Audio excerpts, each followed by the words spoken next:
주 안에서 항상 기뻐하라. 내가 다시 말하노니 기뻐하라. 빌립보서 4장 4절 다시 봉독하겠습니다. 빌립보서는 사도 바울의 여러 서신 가운데도 주옥같이 귀한 서신이 올시다. 기쁨의 서신이란 별호가 있습니다. 여기에 기뻐하라고 하는 말이 여러 번 나타납니다. 기쁨으로 항상 간구하노라. 내가 기뻐하고 또한 기뻐하리라. 이와 같이 너희도 기뻐하고 나와 함께 기뻐하라. 정말로 형제들아 주 안에서 기뻐하라. 또 여기에도 주 안에서 항상 기뻐하라. 내가 다시 말하노니 기뻐하라. 한마디로 말하면 본서의 대지는 내가 기뻐하니 너희도 기뻐하라. 그 말씀이 옵시다. 그의 심령은 기쁨으로 충만하였던 것입니다.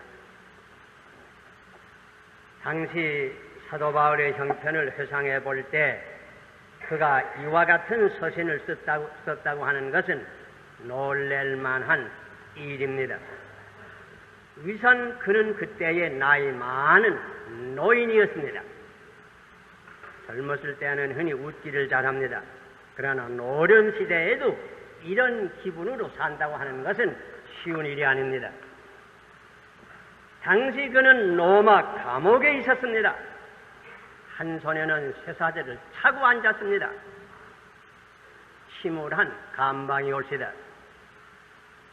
수감 생활은 또한 고독을 의미합니다. 그뿐 아닙니다. 그때에 그는 문자 그대로 사망의 그늘 속에 앉았던 것입니다. 언제 네로의 칼날이 그 목에 임할는지 모르는 때에 산 것입니다. 그러나 그 심령은 기쁨으로 충만했습니다. 그 심령은 명랑하였습니다.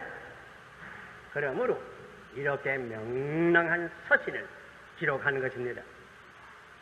그 비결이 어디 있습니까? 오늘 아침 이 명랑한 생활의 비결을 하나님의 말씀에 의지해서 생각할 때 하나님께서 우리에게 축복하시기를 바랍니다. 본문을 다시 읽습니다. 주 안에서 항상 기뻐하라. 내가 다시 말하노니 기뻐하라. 주 안에서 하는 이 말씀, 이 문구를 먼저 주목하실지다. 3장 1절에도 주 안에서 기뻐하라. 4장 4절에도 주 안에서 항상 기뻐하라. 바울의 서신을 보면 주 안에서 혹은 그리스도 안에서 이런 말이 많이 나옵니다. 주 안에 서라. 주 안에서 갇힌 내가 너희에게 권면하노니 주 안에서 증거하노니 이제는 주 안에서 빛이라. 자녀들아 부모를 주 안에서 순종하라. 주 안에서 강건하여라. 사도 바울은 문자 그대로 주 안에서 사는 것입니다. 그는 두 차원에서 살았습니다. 육신은 로마 감옥에서 살았습니다. 그러나 그 심령은 주 안에 사신 것입니다. 그러므로 주 안에서 갇힌 내가 너희를 권면하노니 그 육신은 감방에 갇혔습니다. 그러나 그 영은 갇히지 않았습니다. 그 영은 주 안에 있는 것입니다. 그러므로서 그는 모든 것을 주 안에서 행한 것입니다. 그의 생각도 말도 행동도 편지를 써도 전도를 해도 모든 것을 주 안에서 한 것입니다. 그의 인격 전체 곧 지정의의 생활이 다 주 안에서 행하여 진 것입니다. 이것은 온전히 연합한 생활을 의미하는 것입니다. 그러므로서 갈라디아 2장 20절에는 그가 이렇게 기록하였습니다. 내가 그리스도와 함께 십자가에 못 박혔으니 그런즉 이제는 내가 산 것이 아니요 오직 내 안에 그리스도께서 사신 것이라. 이제 내가 육체 가운데 사는 것은 나를 사랑하사 나를 위하여 자기 몸을 버리신 하느님의 아들을 믿는 믿음 안에서 사는 것이라. 내 안에 그리스도께서 사신다 말씀했습니다. 이것은 주님의 말씀 그대로입니다. 요한복음 15장 4절에 주님께서 친히 말씀하신 적이 있습니다. 내 안에 거하라 나도 너희 안에 거하리라. 가지가 포도나무에 붙어 있지 아니하면 절로 과실을 맺을 수 없음 같이 너희도 내 안에 있지 아니하면 그러하리라. 그는 주 안에 항상 있는 것입니다. 주 안의 생활의 특색이 무엇일까? 여러분 생각해 보셨습니까? 몇 가지가 있는 줄 압니다. 우선 주 안에 사는 사람은 생의 목적이 다릅니다. 물론 전에와 같이 이식주의 생활을 하는 겁니다. 전에와 같이 공부하던 사람은 공부도 하고 사업하던 사람은 사업도 합니다. 그러나 생의 목적이 달라집니다. 전에는 오직 나를 위해서 사는 것입니다. 그러나 지금은 주를 위해서 삽니다. 같은 사업을 하지만은 이제는 주님을 위해서 합니다. 같은 무슨 일을 하지만은 이제는 주님을 위해서 합니다. 살든지 죽든지 내 몸에서 그리스도를 존귀케 하려 하노라고 사도 바울은 간증했습니다. 생의 제1목적이 하느님을 영화롭게 하는데 두게 되는 것입니다. 또한 주 안에서 사는 사람은 새로운 신령한 양식을 먹고 삽니다. 예수님께서 일찍이 말씀하시기를 나는 생명의 떡이라고 하셨습니다. 내 살을 먹고 내 피를 마시지 아니하는 자는 생명이 없겠다고 말씀했습니다. 내가 주는 물은 영생하도록 솟아나는 샘물이 되리라고 말씀했습니다. 다시 말하면 주 안에서 사는 사람은 주님께로부터 간단 없이 생명의 양식을 먹고 마시는 것입니다. 주님께로부터 능력을 받습니다.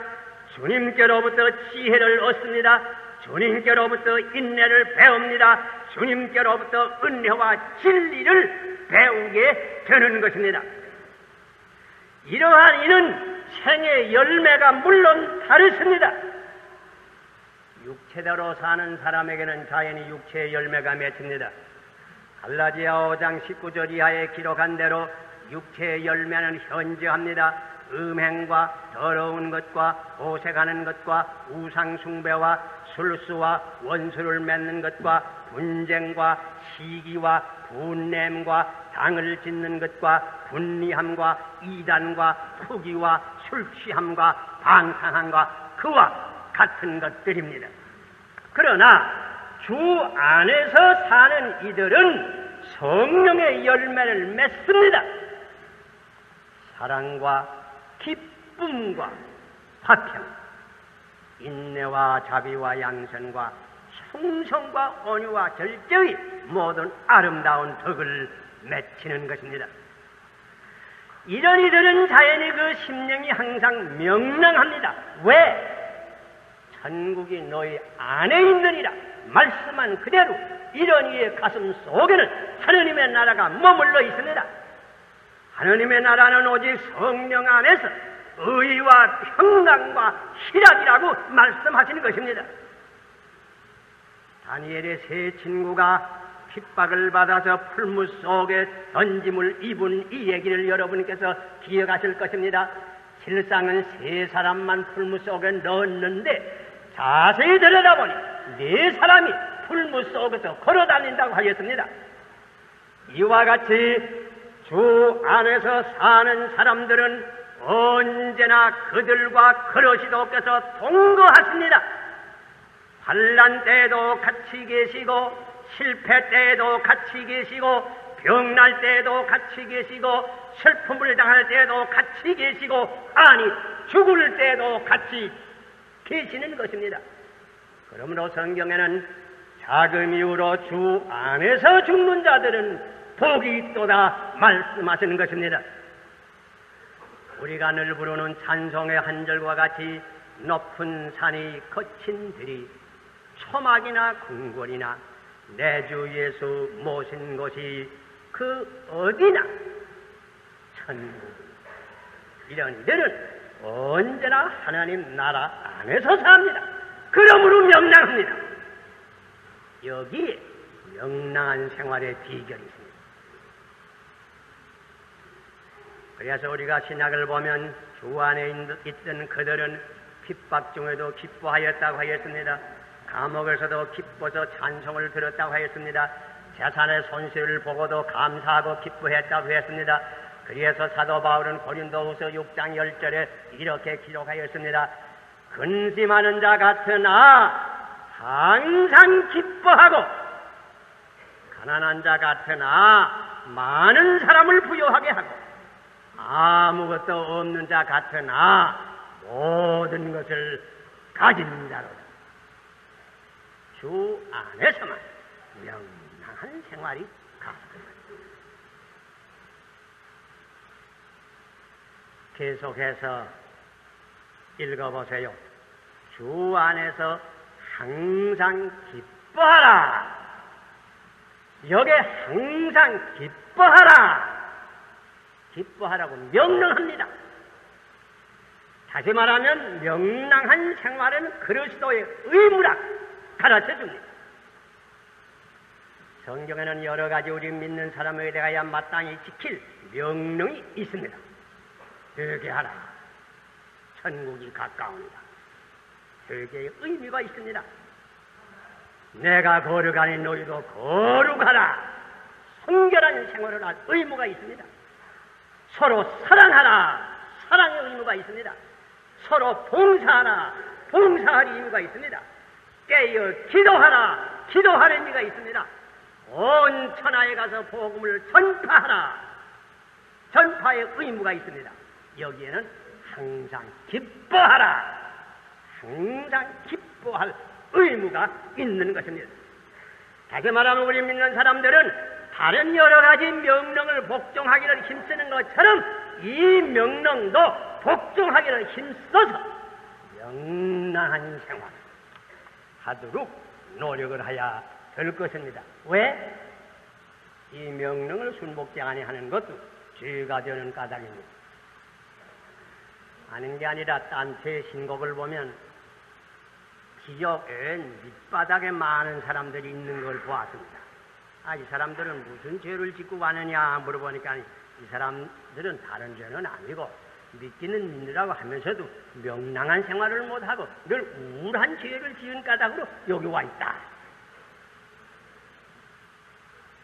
명랑한 생활을 못하는 것은 죄라고 하는 것을 우리가 기억해야 합니다. 옳게 살 뿐더러 우리 믿는 사람은 또 명랑하게 살 의무가 있는 것입니다. 왜 항상 기뻐하라고 명령을 하셔서요? 그뿐만 아닙니다. 성경의 말씀 그대로 마음의 즐거움은 양약이라고 좋은 약이 되는 까닭입니다. 명랑한 마음은 좋은 약입니다. 몸에 유익합니다. 명랑한 마음 가지면 소화도 잘 되고 혈액순환도 잘 된다고 합니다. 병이 저절로 낫는다고 합니다. 현대의학계의 말을 들을 것이면 병 가운데 6할 내지 7할이 그 원인이 심리적 원인에 있다고 주장을 합니다. 다시 말하면 불명랑한 마음 속에 그런 마음을 가진 육체 가운데 많은 병이 생깁니다. 근심과 걱정, 공포심, 의심, 증오심, 분노하는 마음, 시기와 질투, 이런 불명랑한 마음 가운데서 육체의 병이 있습니다. 그뿐만 아닙니다. 명랑한 마음을 가져야 힘을 얻어서 일을 잘합니다. 주의 즐거움이 너희에게 능력이 되느니라, 이런 말씀이 있습니다. 명랑한 마음은 우리에게 힘을 줍니다. 직공이 명랑한 마음을 가질 때에 일을 잘합니다. 주부가 명랑한 마음을 가질 때에 살림을 잘합니다. 학생이 명랑한 마음을 가질 때 공부를 잘합니다. 선생이 명랑한 마음을 가질 때 가르치기를 잘합니다. 군인들이 명랑한 마음을 가질 때에 국방을 잘합니다. 우리 믿는 사람들이 명랑한 마음을 가질 때에 전도도 잘하는 것입니다. 봉사도 잘하는 것입니다. 명랑한 마음에는 마귀가 가까이 오지 못한다고 합니다. 시험을 못한다고 합니다. 왜? 햇빛 아래는 미균이 죽습니다. 불명랑한 마음 가운데 시험과 유혹이 들어옵니다.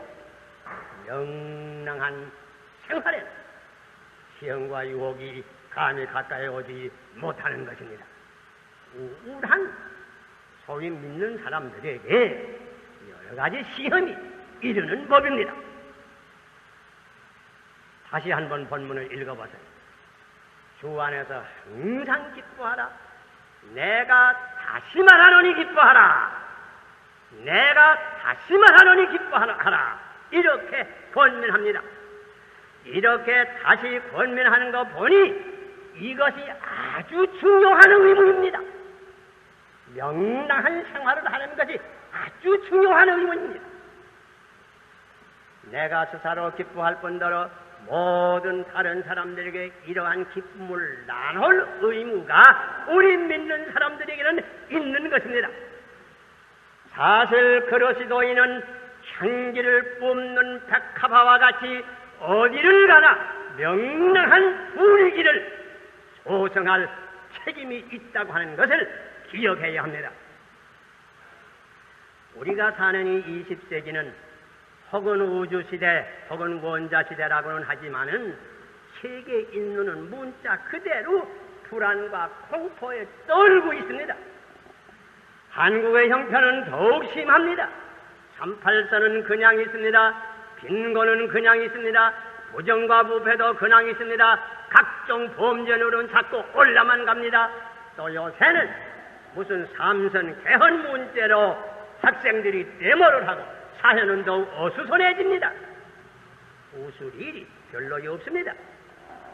이런 사회이므로 백합화와 같이 어디가나 그리스도의 향기를 뿜을 수 있는 명랑한 그리스도인들이 요구되는 것입니다. 예수님께서 말씀하시기를 너희는 세상의 빛이니 말씀했습니다. 빛은 밝아야 합니다. 명랑해야 합니다.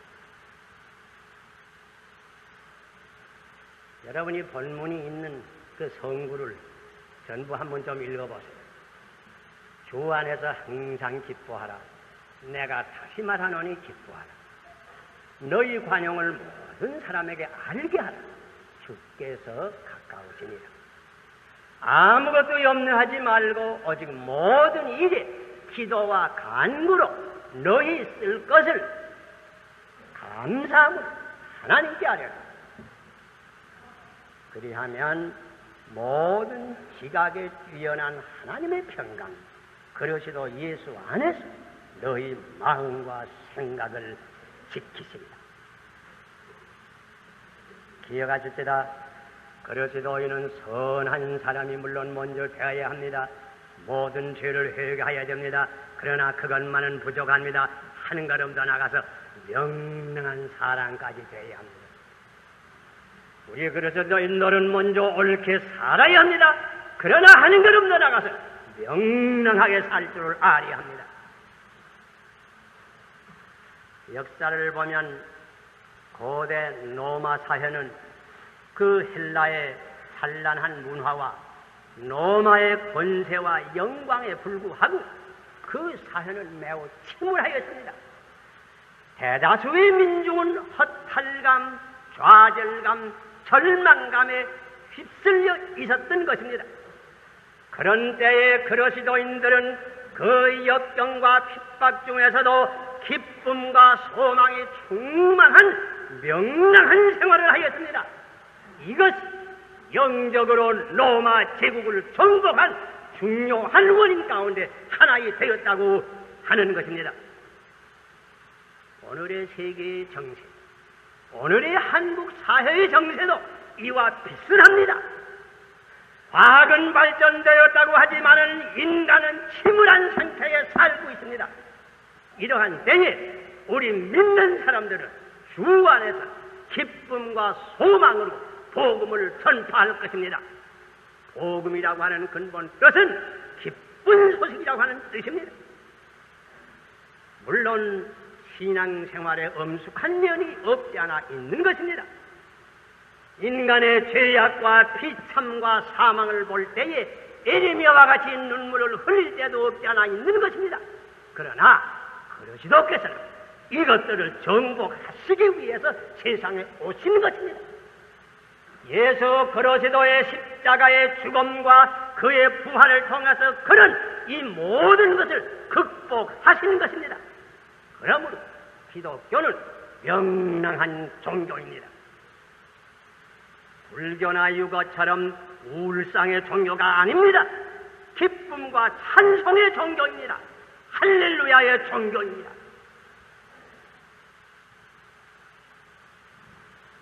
인도에 가서 선교하던 어떤 선교사가 이런 얘기를 했습니다.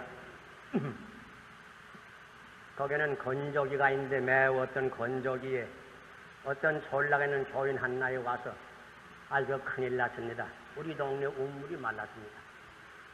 그런데 비가 오려면 아직도 넉 달을 기다려야 비가 올 텐데 이걸 어떻게 합니까? 선교사가 가만 가보니 사실 우물이 말랐습니다. 선교사 하는 말이 이 우물을 좀 더 깊이 파봅시다. 온 동네가 더럽도록 우물을 파기 시작했습니다. 하루 이틀 사흘까지 파도 물이 안 나옵니다. 그대면 반석이 나옵니다. 이거 어떡합니까? 선교사 말은 반석이라도 파자. 반석을 깨뜨려서 파기를 시작했더니 이래 되는 날에 반석 아래서 생수가 솟아나.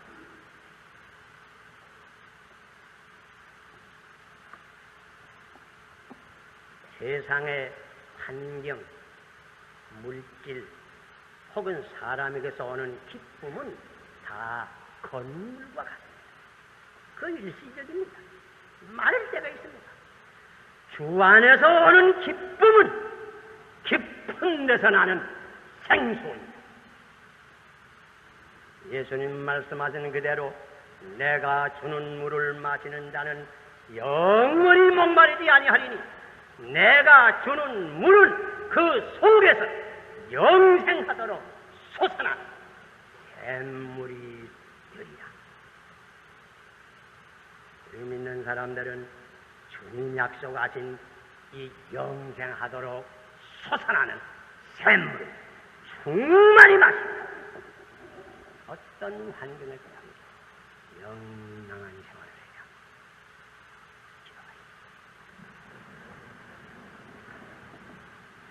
아버지시여, 주님께서 영생하도록 솟아나는 샘물을 저희들에게 주신 것을 감사합니다. 그래서 우리들은 주 안에서 항상 기뻐하라. 내가 다시 말하노니 기뻐하라 하신 말씀 그대로 언제나 명랑한 생활을 해 아버지께는 영광을 돌리고 이 우울한 사회를 명랑한 사회로 변화시킬 수 있는 이 은혜 저희들에게 더하여 주시옵소서. 우리 가운데 한 사람이라도 무슨 근심이다 마음에 낙심하거나 슬픔을 가지고 온 이가 있으면 이 시간 주님의 생수를 부어주소서. 흡족한 심령 기쁨으로 돌아갈 수 있는 은총을 베풀어 주시옵소서. 예수님 이름으로 기도하옵나이다.